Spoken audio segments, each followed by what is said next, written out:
when it comes to getting your mind ready for a competition like this, what's going through your head right now? How are you getting yourself zoned in? That's my biggest downfall right now. If you do get super nervous, you could say, what's this event actually going to look like? I would think about everything that could possibly go wrong. What led to you having enough self-doubt to pull out of a bodybuilding show? Most people don't take it this far. It's crazy to think that, in bodybuilding, people just don't get lean enough. A big part to feel comfortable with the competition that any of you guys have coming up is having a good. Are we rolling? Yeah, no. When the fuck is Boston? Boston is on Monday. It's April 17th. And that might actually be today when this episode airs. So I got to run? Yeah. What do you, Mark? You're going to be running, dog. Yeah. Yeah, it's Monday, April 17th, and been preparing for it for a while. Did like 20 weeks of prep. Had about a week and a half or so of getting fucked up for a little bit there, and that threw things sideways for a little bit. But I think the break was actually good. I think the rest and the pulling back was actually good, and I think it was at the right time. It was at like 10 weeks into training. So I don't know. I feel good. I'm ready.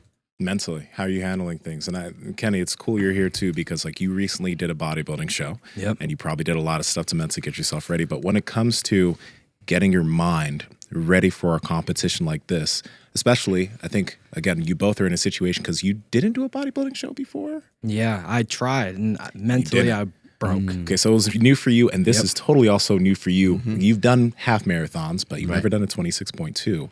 What's going through your head right now? How are you getting yourself zoned in? So some people get frustrated because as it comes down to the end in both powerlifting and in some marathon training and just running in general, there's a time where you taper, you back way off of your running. And so people end up with a lot of excess energy and they get a lot of angst. And you go through something similar in bodybuilding, but it's a little different. You can push pretty hard almost to the end in bodybuilding. But with this, the past week and a half and maybe even like 2 weeks, the running's been reduced a lot. So then you're just left with your own thoughts.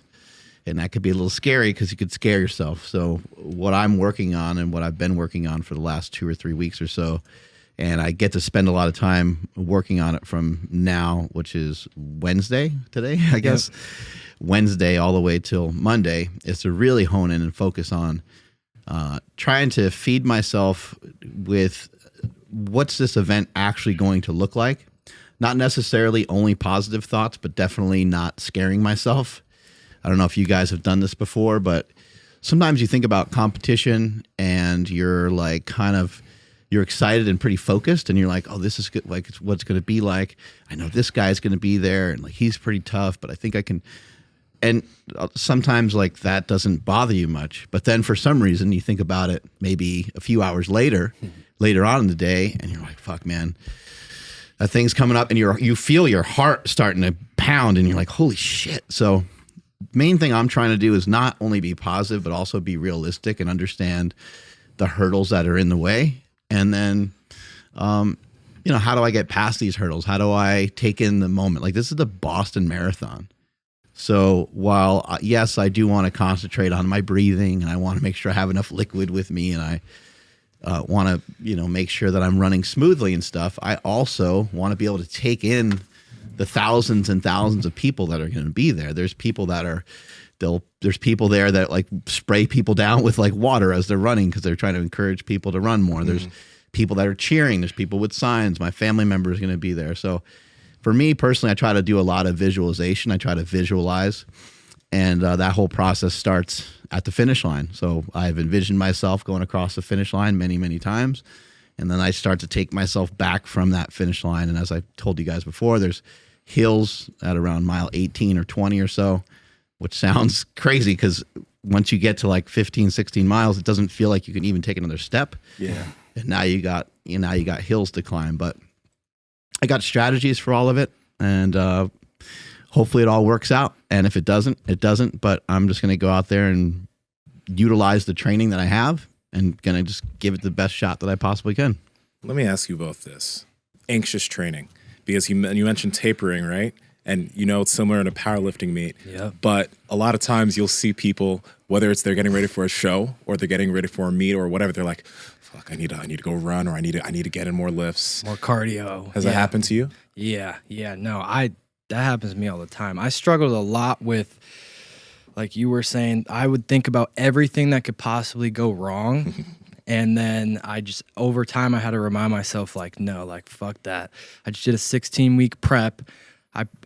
I worked for this. This is, I'm ready for this. But I just have to constantly remind myself of that, because I will let those negative thoughts and that anxiety build up, and then my heart starts racing, and I'm like, shit, I got to do more. But most of the time for me, it's just, I need to just stay calm. Just stay calm, not overdo things, not do any extra, not go off the plan and do an hour extra cardio because I think I'm going to be more shredded. Like, just stick to the plan that I've been doing since day one, and everything will work out. Yeah. How do you think some angst can be like a good thing, Nsima? Like, how do you think like being a little nervous or worried or thinking about an opponent that might be there? Like, how do you think it could be? Maybe it could be a positive for somebody. I think it's like you were actually mentioning this yesterday, because it's a good thing if you're feeling a little bit of anxiety, or if you're feeling like maybe you think of the worst things that could happen. Because, like, for example, in competition with jiu-jitsu, like, you can get yourself in a bad position. And inevitably, if you get yourself in a bad position, you have to escape. It's not like you're doing everything you can to play your game, run your run at your pace, like, do everything you can to do your thing. But inevitably, there will be something that'll happen that will derail you from the plan that you've set out. And if you have been able to maybe visualize a few scenarios of some things that could go wrong, Anticipate and think about, okay, how am I going to, when I feel this thing in my hamstring on mile 16, how do I respond? When I get to the hills, how do I respond? In jiu-jitsu, if this guy gets me in side control, right? How am I going to escape? If I get my back taken, how am I going to escape? Rather than thinking those things aren't going to happen at all, it's best, even in a fucking powerlifting meet, if you miss your first fucking squat attempt, how are you mentally going to handle that, even though you should have hit the lift? Are you going to fucking go crazy and then the meat goes out of the water? Or are you going to, second attempt, you recollect and you hit that, right? So it's good to think about those things, even though you ideally want to think about the ideal outcome. It's good to visualize how you're going to handle a little bit of things going the wrong way. Yeah, and I think if you do get yourself a little scared, you can kind of think to yourself, the most important thing is, how am I going to react to this particular thing happening? Yeah.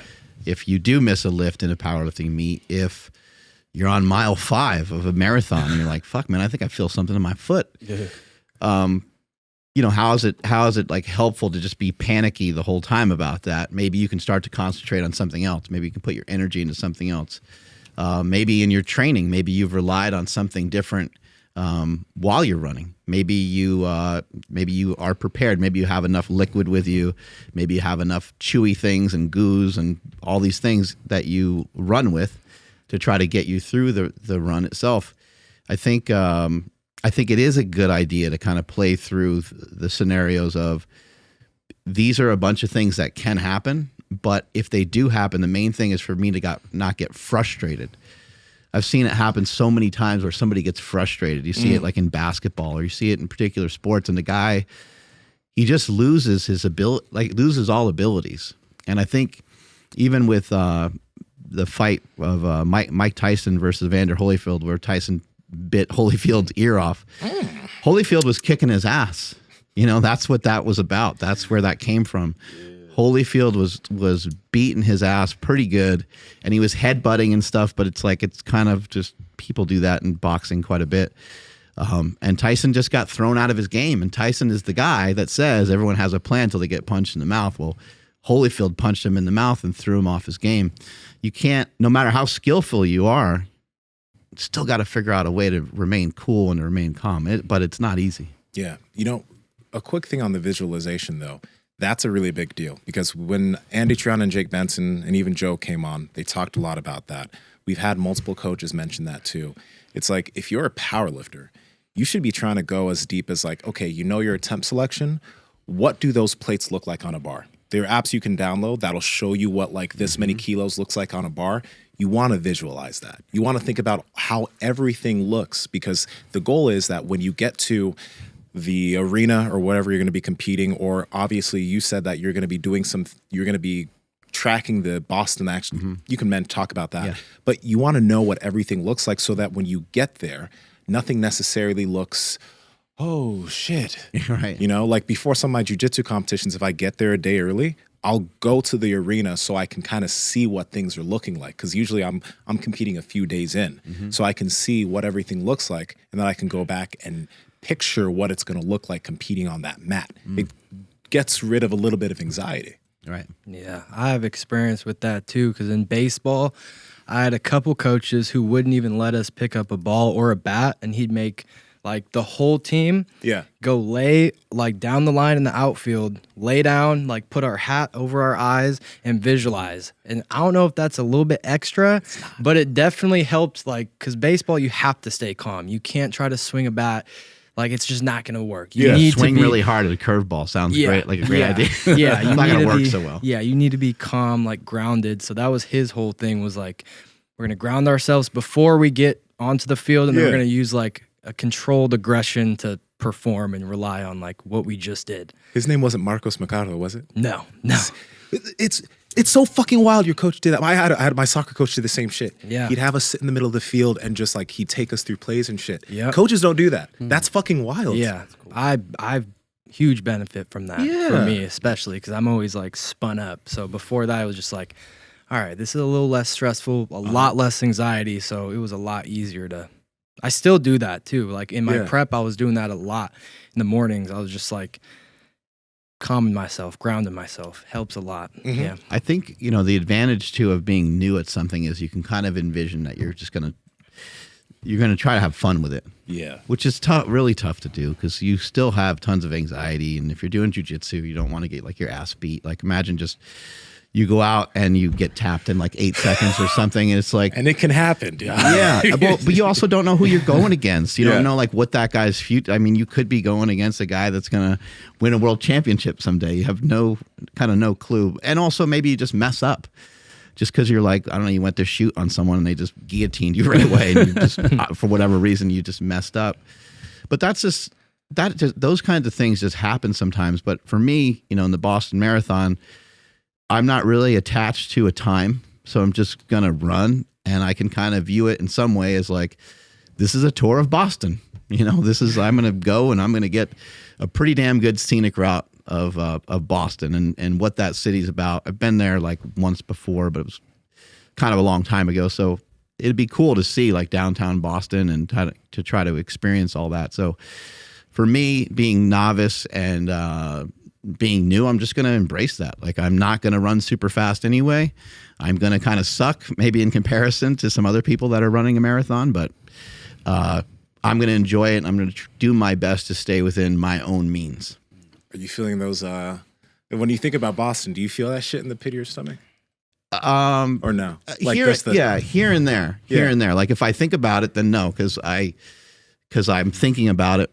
I'm thinking about it consciously, but if it hits me subconsciously, that's when I'll get in like a little panic, and I'll be like, "Whoa!" And then I'll have to, start to use some strategies. But I shared with you guys before. I don't think I've ever told Kenny, but I have a bunch of like weird strategies that I've picked up over the years, and I've always loved movies, and movies have always kind of helped me to visualize certain things, The movie Pulp Fiction is a favorite of mine, and there's that scene where Samuel L. Jackson tells the guy in the diner, he says, "My wallet is the one that says bad motherfucker on it." And that scene is just so cool because the guy is like trying to rob the place and trying to stick him up and everything, and Samuel L. Jackson is just so calm. And he's like, "You're lucky you caught me I'm in a transitional phase. Like if you caught me when I was young, you would already be dead." That kind of stuff. Wait, I really love that mentality and mindset. You envision yourself as a middle-aged black man with an afro when you feel scared? A movie star. I'm fucking with you. This is a really sick look at scene, that. though. Look at that. Look at that. Afro. So much going on Those there. are Jerry curls, I think. Oh yeah. Man. He went all out for this role, I guess. You know what's kind of sad, guys? And I think y'all would probably roast me. I know I've seen parts of Pulp Fiction, but it's like a 2-hour 50. Have you seen it? I've never. Okay, good. Yeah, 21. I have no idea. I've seen parts Looks of it, but I haven't cool, seen though. the whole thing. You'd like through. it. It's incredible. You'd both like it. Yeah. I saw it on VHS, so yeah, Hey. it's been a while. VHS. Yeah, and see, like with jujitsu though, this is something that I've been pondering because I've never experienced competition into it. Yeah. All the stuff you guys are talking about, yes, I'm currently, my stomach is already starting to bubble thinking about competing. But like with jujitsu, you know, you're going to compete.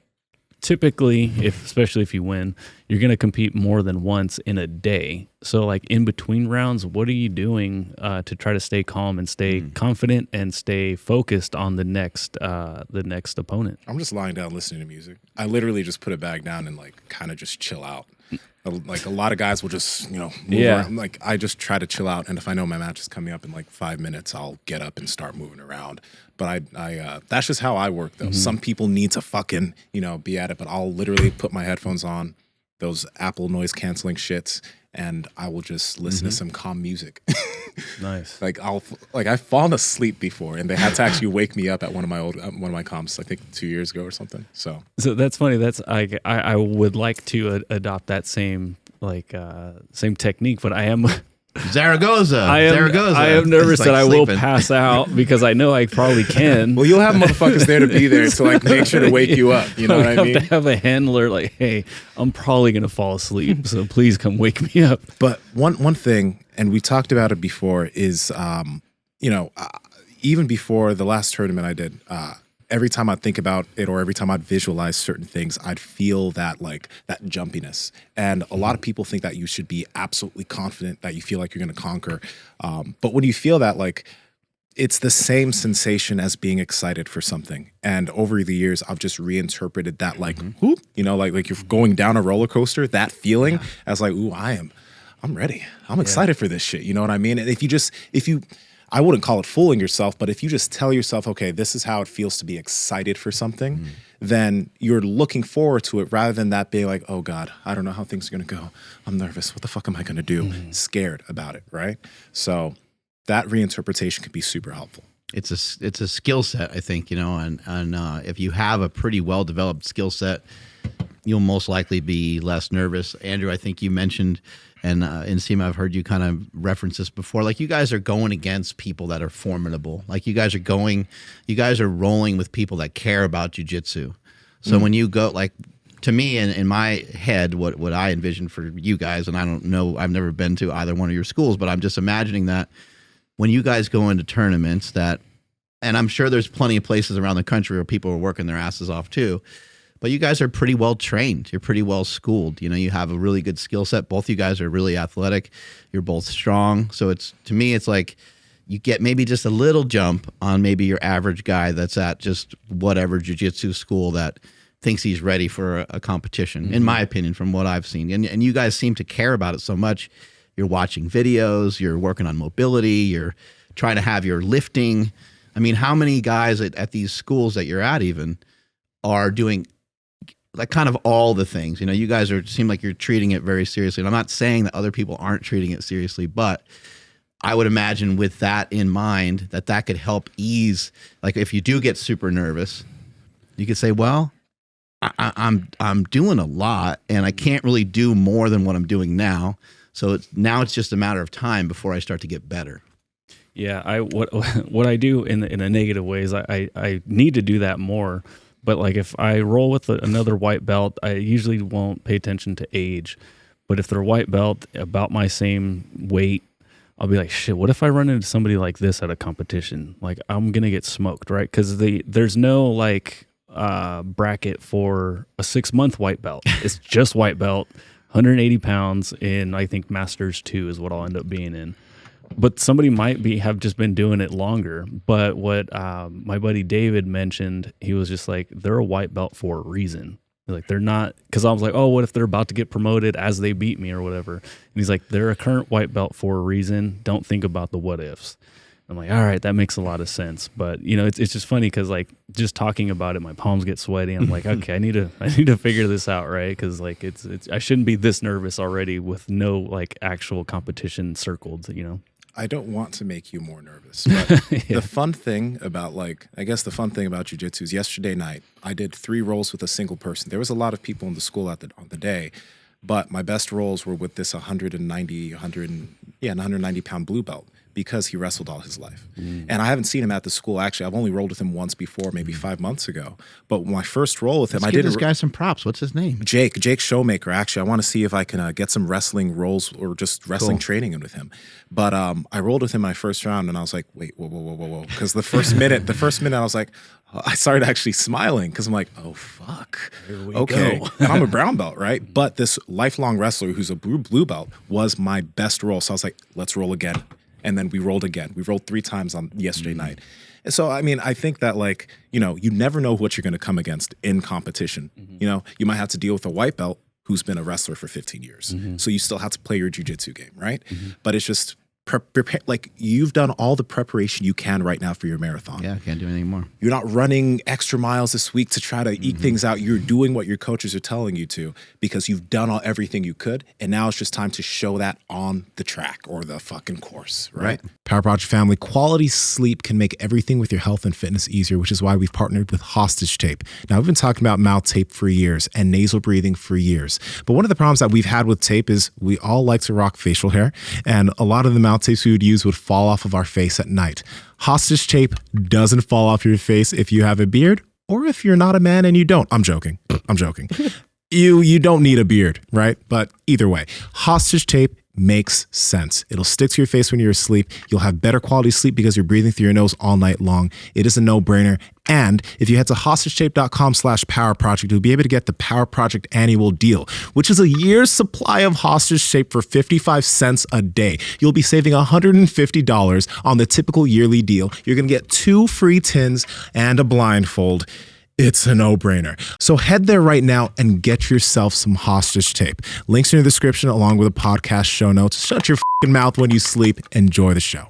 Yep. And, I think, Kenny, it would be great if you could share with us what made you bow out of your first bodybuilding show and then what carried you through to be able to get on stage for the first bodybuilding show you did. Yeah, I was actually going to just ask you guys on that topic was I think I just set the bar too high for myself. And you mentioned, you're going to go slow during this race. I think a lot of people struggle with setting the bar too high. We're all competitive, but you can almost set yourself up for failure if you're starting something and you're out. In my head, I was like, oh, I'm going to do this show. I'm going to turn pro. This is going to be great. And then I just all fell apart. So I think. Can I ask you something? Do you feel extra pressure because everyone else has all these expectations of you? Because we all you're a fucking mutant and you hear that almost every day from us. But do you feel that pressure more because everybody else expects you to do really well? Sometimes, not all the time. Most of the time I take it as a compliment, but it's also hard for me to see that and really connect with that, what you guys tell me, because I'm always more. But it does get to me sometimes, definitely. I put a lot of pressure on myself to do good. Okay, I want to be a pro bodybuilder, I want to do this, and that. But the biggest thing, like I said, was always setting the bar too high. Even in baseball, whatever I was doing, even work, just getting too ahead of myself. And then I almost would it's unrealistic to set the bar this high when I'm just starting out. So that was a huge struggle for me, was just being patient. And that, I know a lot of dudes my age too. How old are you? 21. Dog, yeah. They put a lot of pressure on themselves. Just talking to even my buddies of rushing the process and expecting so much out of themselves. I'm that's my biggest downfall right now is patience, being patient. I can't look like all these pros like that. It's going to take time. So that's one thing I've definitely had to just accept. Yeah. I've been around some really exceptional, really amazing people. I think that's something that humbled me when I was young, in football and in some other sports. If you were to ask me, how was I at football when I was 20 and I was done, I'd have been I was awesome, but I have better perspective of that now, especially because of some of the people I played with. I played with Chad Johnson. I played with Steve Smith. At my high school, I was good. I was like one of the better players on the team. I was one of the few guys that actually cared about football. But I didn't really realize, just because in my small little bubble, in my circle, there wasn't a lot of guys like lifting for football. There wasn't guys like running for football. They weren't really doing they weren't doing extra stuff for football. Mm-hmm. And then you kind of hear about these schools in like Florida and these schools in Texas, and you're like, oh, okay. Like our school in comparison to their school is like a 1A or whatever, and they're like 5A, and they have X amount of people that graduate, and it's from this giant pool of people, and there's those football players are extraordinary, and genetic wise they're amazing, and all these different things. So for me, it's like I was happy with my football career. I never played at a big college or anything like that, but I can look at it and say, I did pretty good with what I had. If I knew a little bit more, I probably could have pushed a little bit further, but I still wouldn't. My whole point in mentioning this is I think most people are pretty disappointed in the career that they may have had in particular sports because their expectation was really high. For me, I did, just like any young kid, like I had a goal of being like pro. You know, I want to be a pro football player one day. But just because I had that and I didn't reach that, I never got like bummed or sad about it. I was like, well, let me just course correct. Like, what am I good at? And fucking weights have always been there. They've always been staring at me. They've always been calling my name. And I tried to ignore them. I tried to box. I did track. I tried to be a pro wrestler. And even with pro wrestling, I was happy with that career. And I got brought into pro wrestling the same time as John Cena. I didn't make it the same way John Cena did. But again, that didn't really lead to a lot. I wasn't like sad. I wasn't like, man, I'm a loser. I was like, let me just course correct. Let me find like, what do I really love? How can I make my own mark, my own way? How old were you at the pro wrestling time? Between 22 and between 20 and 25. 20 and 25. And when did you really start focusing on powerlifting? Right around that time, yeah, around 26, yeah, something like that. I will,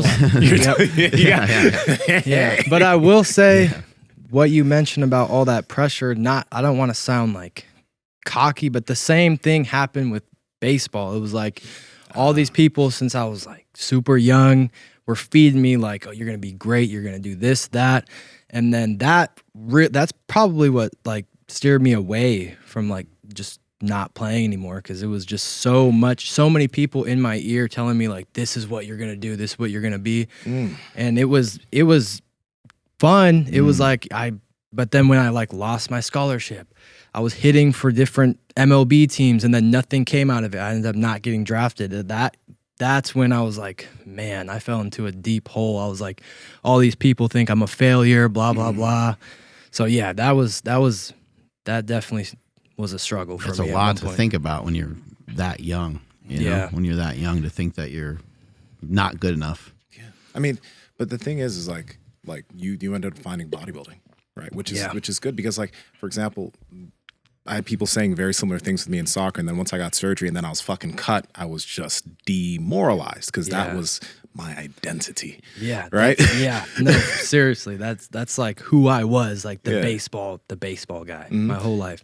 But I think that's one of the really cool things about, I guess, all of the fitness stuff that we've all been doing, because you've shifted from pro wrestling to big in powerlifting. You did a bodybuilding show and you did pretty fucking well. Now you're transitioning to running and you're about to do the Boston Marathon, and who knows what you might do next or what you might try to mess with next. But same deal. And like right now, like even though you are so literally big and so developed and you look the way you do, you still got so much in terms of gains you can make. Like I know you mentioned the patience thing, but you have so much time to really chisel things out, because your peak is going to be like in a few years, and it's going to be pretty crazy. So you got time, dog. Yeah. You know what I mean? Like that's hard. It's hard. Hard for me to, you. Like, just every day I'm just like, fuck, I want this so bad, but I got to learn to just. I've made a lot of mistakes too, trying to rush, like even with training, diet. Like I'm like, why? There'd be times where I'm like, why am I trying to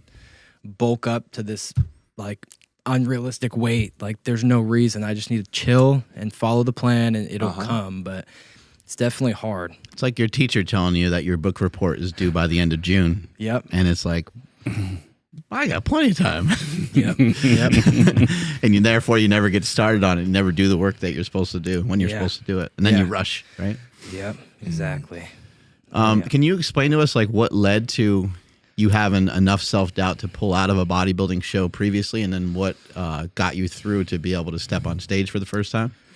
Yeah. So I just think it came down to I just mentally I wasn't like I just wasn't mentally ready. I wasn't secure within myself. I struggled a lot mentally. Like I was like a head case, not like aggressive, but every single thing would like cause an emotional response. Like everything that went wrong, it was just like I was a mess. So I just think I wasn't emotionally as mature as I was when I did it this last time. Can you give us an example? Like you wake up, maybe weigh yourself or look in the mirror and you just had certain bad thoughts or something like that? So it started literally from like probably the first couple weeks of dieting. It was like, oh, I'm small. I look like shit. And then that's normal. Honestly, for bodybuilding, that's normal. Like I always am picking myself apart. But it was like I wasn't strong enough mentally yet to be able to like be like, okay, I need to follow the plan and I'll look like what I want to look like by the end of this if I'm just consistent. Like, it's fine. It's just a phase. It's just a period in this prep where I don't really like how I look. But that would lead into like, okay, now I need to, slam myself with cardio, slam myself with, no carbs immediately, like 8 weeks out. And then I ended up looking worse. So I would just like allow myself to spiral down. And then it led into even just other stuff with life, like my parents not understanding so much, all these other people, like, you getting frustrated, unorganized, getting behind, and just being really like just kind of pissed. Yeah, right? And then like it'd come out in my house. I'd be like, they don't understand why I'm being a dick, but it's really just my own lack of like emotional control.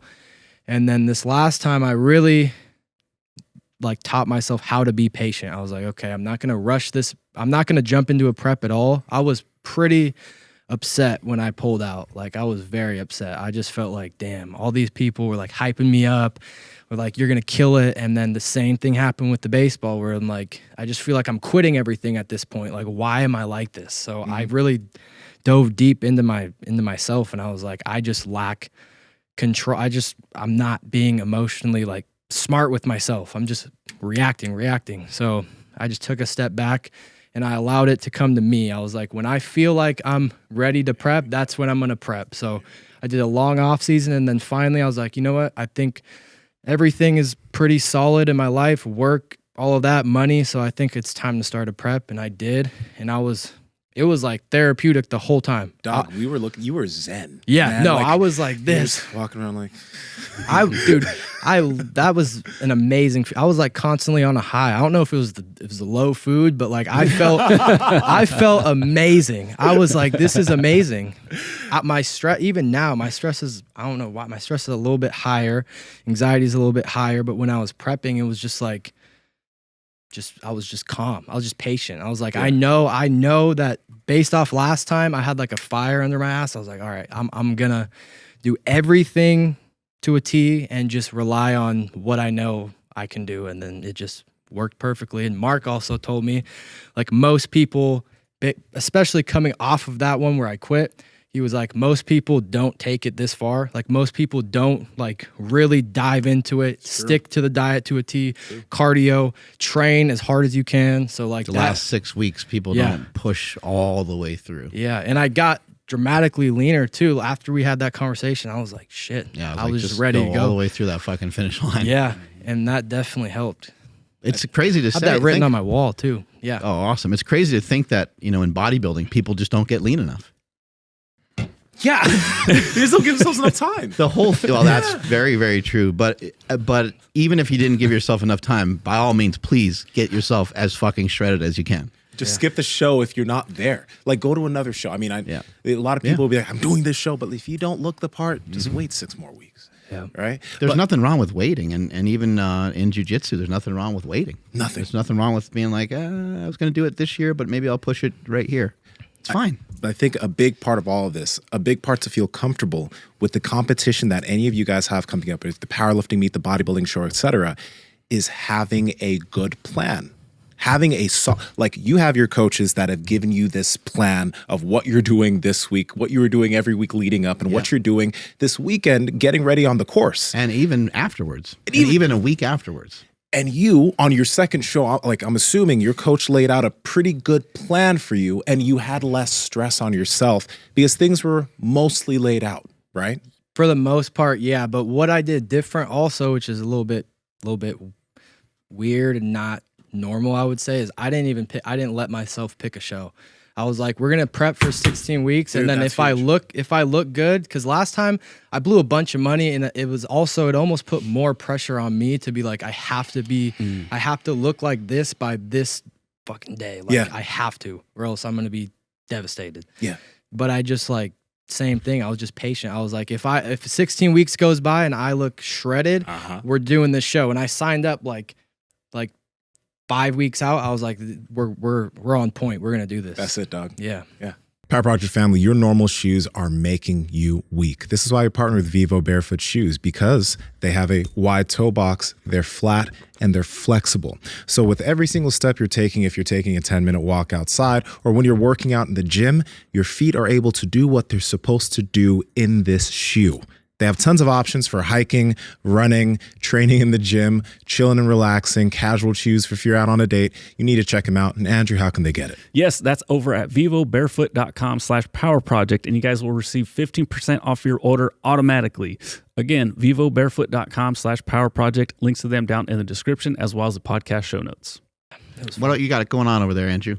Mark, you've said this something along the lines of like you really only get disappointed if like expectations aren't met. So how do you guys go into something trying your best but also keeping your expectations low? Because it's almost like an oxymoron. It's like, I'm going to put everything I have into this, but also if I don't win, I'm cool with that, because that sounds like you're like, oh wait, so then how hard are you actually trying if you aren't like, quote, betting on yourself?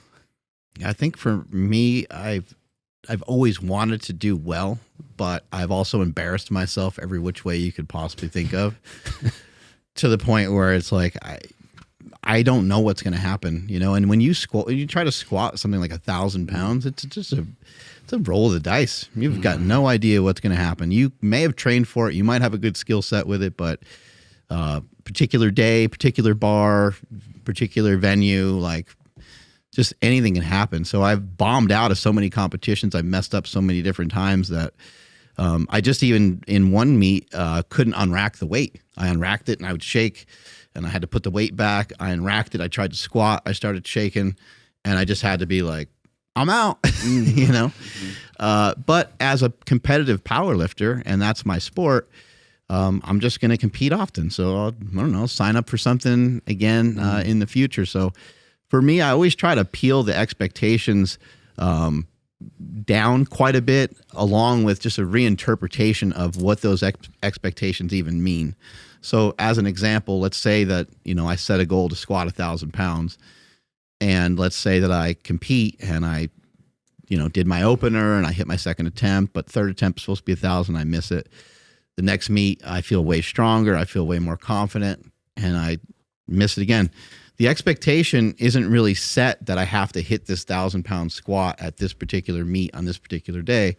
The expectation is we're going to get this done. Like, we're not going to, 1,000 pounds, it's not going anywhere, and neither am I. Like, I'm going to figure this out. So I'm going to do the job until it's done, not until I feel like, oh, it's enough. You know, I'm going to figure out a way to get this done one way or the other. So, I've always been, I've been fortunate to be fairly patient with stuff.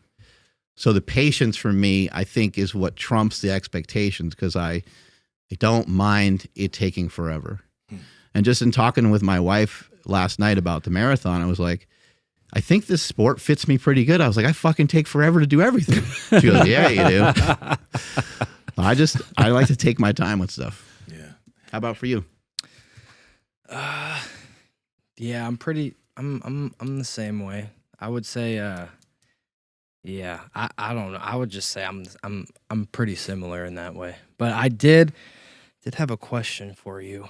So you've done powerlifting, bodybuilding, running. What's like one little piece, like little gem or ritual that stuck within all those throughout, like mentally throughout this your whole entire career of doing all that?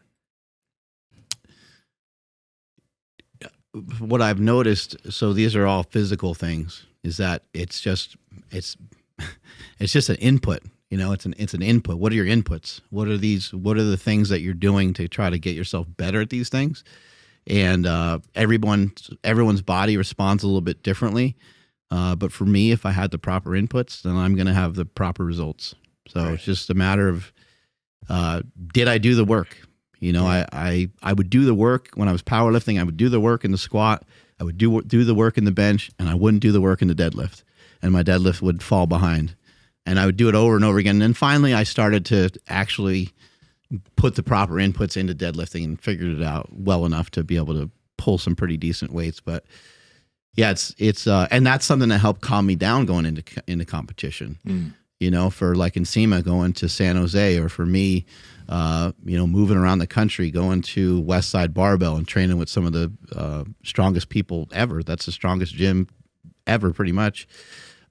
Me going to Louisville, Kentucky to wrestle and be around the best people. When I boxed, I always try to get around the best people. That would be another tip. Try to get around the best people. I boxed when I was young. I boxed under Kevin Rooney. He's the guy that one of the guys that trained Mike Tyson after Customato left. So just getting around people that are amazing, and that input of being around those people that are fucking awesome at what they do. And even just, I mean, think about it. When Stan Efferding trained at Super Training, I was fat and I was broke. And Stan was jacked and he was rich when I met him. And it just had those things have had a huge impact, just being able to rub elbows and be close with people that are awesome. Yeah, I think that in and of itself makes a huge difference when you're able to be just around people that are doing things at a really high level. But Andrew, it's the expectation thing that you mentioned. I'm going to say something that's kind of contradictory, because like my expectations of myself are high. My goal is to go to these tournaments and get gold. And if I do that and absolute, I want double gold. And that's my expectation. And that's what in my mind I train for, to get gold. But there's another side where it's like, I also know that I'm not going to place that pressure on myself. Like, that's my expectation. But on the other end of things, if that doesn't happen, it's fine. You know, there's it's cheesy as fuck. There's this Japanese thing called Wu Wei, and it's literally like doing nothing. Yeah, the middle way. Exactly. And that's where I try to just, like, when I roll, I don't have any expectations for the roll. Like when I roll against someone in competition, my goal is to win. But when I'm rolling, I'm not thinking about I'm going to beat this person. I'm just thinking about playing my game like I do every single time when I train, and not expecting anything, because there could be a situation where you get into a bad situation that was not according to your game plan. But if you're not thinking about that shit, you're just going to do what you've trained yourself to do. And that's where I compete the best. That's where I roll the best. When I don't have expectations set upon the roll, I'm able to personally just let my body does what it knows how to do. But if I'm thinking like, I have to beat this guy, I have to win, I have to get him this way, when I'm putting those types of pressures on myself, I am not free anymore. I'm now like in this, oh shit, it's not going my way. Fuck. You start to panic. So there's kind of that contradictory thing going on for me, where I do have those expectations, but I'm like, I also don't have any expectations. Yeah, no, you get what I'm saying? No, absolutely. And I really like that approach, because it would allow someone like me, because like, I'll be honest, like just like everybody that's new at a lot of things, the consistency is going to be one of the harder things to like nail down. If I know that I'm going to compete and I have this expectation where it's like, okay, if you take everybody a year or less in jiu-jitsu, how many of them have the, have gyms available to them the way I do? How many of them have been lifting for as long as I have?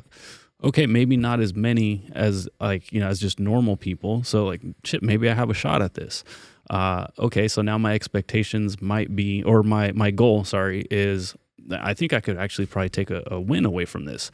So what that does now is like, okay, now I have this goal set of at least performing very well.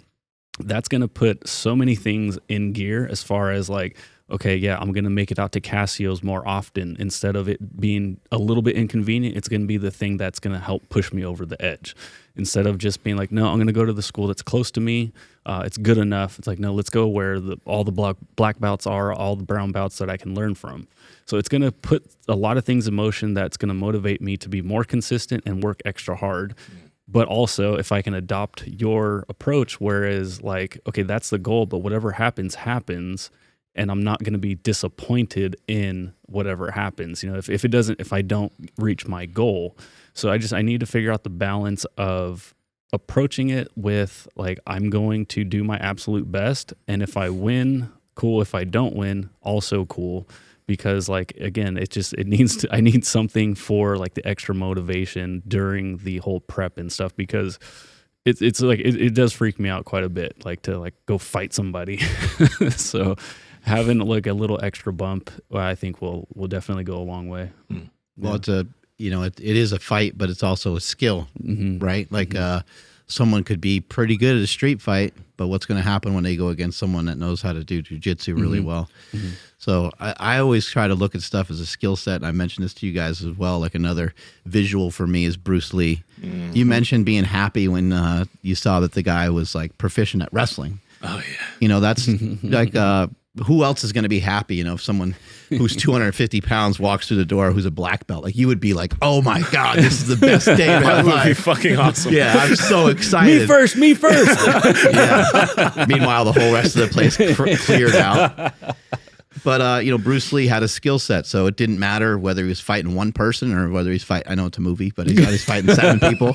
He's going to like beat everyone's ass, and he had the skill to kind of do it. So I try to think of that in life. If I just have the proper skill set, I can deal with whatever amount the world's got to give me. That makes sense. Yeah. Want to take us on out of here, Andrew? Sure thing. You guys got anything else before we head out? Let's fucking Wrap her up. At this point, I think it's Monday. At the end of this day, y'all will see Mark finishing the marathon. Hell yeah. So I'm go to excited. his page and Yeah, do all cheer that I'll him give you on. guys the bib number and all that shit, and you can follow my little dot running around. When will we fun. get that bib number? Do you know when? Do you know? I have it, but I don't have the number Okay. right now. Then- But I'll give you the information. We'll be able to put the bib number in the description. There you go. So There you that'll go. be there for you guys. All right, cool. All right, thank you everybody for checking out today's episode. Drop those comments down below, and then make sure you guys go follow at Mark Smellybell to cheer him on for the Boston Marathon that's probably going on right now as you guys are listening to this.